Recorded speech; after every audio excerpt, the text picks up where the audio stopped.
the accumulation of both for me has got to be a red card.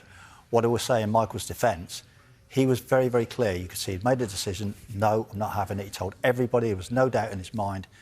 He probably felt, you know, we talk about not every second challenge is a foul. Not every foul is a yellow card. Whether he's taken that opinion, but that one was. As I say, I think together they're a red card. OK, and just to clarify for people who don't understand, VAR couldn't get involved in that second one, could they? Just explain why. Well, it has to be a red card in its own right. Now, what I would say, I don't think that's a red card in its own right.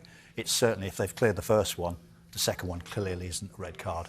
So once Michael goes, no, I don't think it's a foul worthy of a second yellow card, the VAR's hamstrung. He can't go anywhere. Yeah, because it's a second yellow rather than a red. Just to clear that up for people who perhaps didn't understand that one.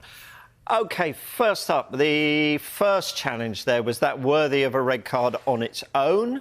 I think if we were stood here and he'd have been sent off, you wouldn't have been able to argue against it. I think we would have all said, I can see why. I think the only thing that he gets away with, and this is what we were talking about before, it's quite low.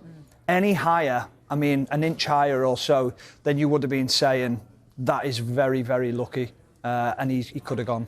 So how surprised, considering that, with the second one, that he didn't get a second yellow and go? Yeah, I think we can all agree that he should have been sent off, whether you think the first one is a sending off or not. I was, you know, we were both agreed that we thought if it, you know, just a little bit higher, he probably would have gone for that one. It was just on the cusp, as you said, Dermot. But then, obviously, when the second challenge comes in, he's in a really good position.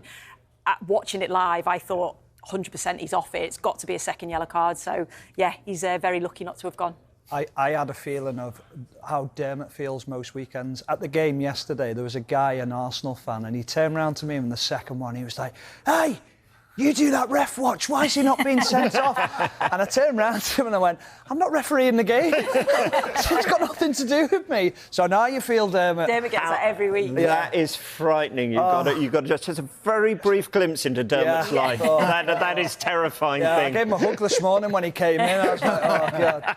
Yeah, so. I hope I to that Arsenal fan anyway. He was a good character.